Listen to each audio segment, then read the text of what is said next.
o'sha hamma so'ragan tungi bozorga keldik. Bu yerda hozirgi kunda kunduzi bo'lyapti-ekan.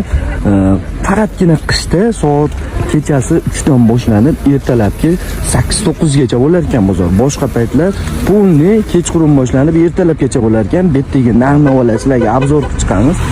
Qani ketdik. Pachkaga necha pul aka bular?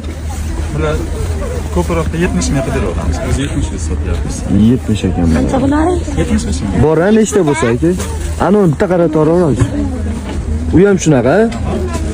70 ming pachkaga. Bizga bitta bo'ladi 25 dan. Pachkaga 23 hozir. Bu ham shunaqami? Ha, uyquya, hamma. Vaqtlari bir xil. Keyin necha pul beryapsiz aka? Optimga. 12 ming so'm. Bu necha pul pachkaga? Oxir 70 ming qolgan. 70 ming. 48 dan 54 gacha. Bular necha pul dedingiz? 65 ming berdik, 63 ga beramiz. Oxir narximiz 58 ga 52 dan. Lozima bilan. Ha, shuni bilan to'xta. 3 kun rasmitkasi bor, 4 kun rasmitkasi bor. 24 ha, kapchinkali. Bularchi? 20. Pachkaga necha pul bu aka? 40 ming. Necha yash? Razmerlar qanaqa? 68 yosh. Kapchunkalar 25 beryapti optimga.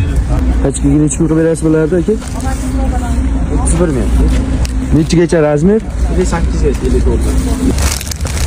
Qopga 1,5 ming ha bular. Pachkaga 70 beryapti ekan buni. Necha razmer? 50 dan 60 gacha. Lozima bilan. Jemperchalar 18 ming so'm ekan pachkaga. Bular 6,5 ming ekan. Pachkaga necha pul bu? Pachkaga 55 ming aka. 55 ming. Funta velikanmi bu? 60-64 gacha istan. 24 ming ha? Aha. Bular 25 ming beryapti ekan. Necha pul pachkaga? 6,5. 6,5 ming. Nima berasiz? Olmasangizdan bo'lishtiryapti. Pachkaga 35 ming ekan bular. Pachkaga 20 ming ekan bular. Jemperlarda ham optimi shetda bo'ladi. Jemperlar 40 mingdan 55 ming so'mgacha ekan. Pachkaga 65 ming so'm ekan. Necha razmer holi? 50 dan 58-60 ga chiqdi. Bu bozordan asosan esengi davlatlar, voha o'nli chetga chiqib ketadi. Mana zdaniyalardan chiqadi ular. Voha tarafdan o'zlari ham kelib mana bunaqa boylab yuklar olib ketishadi.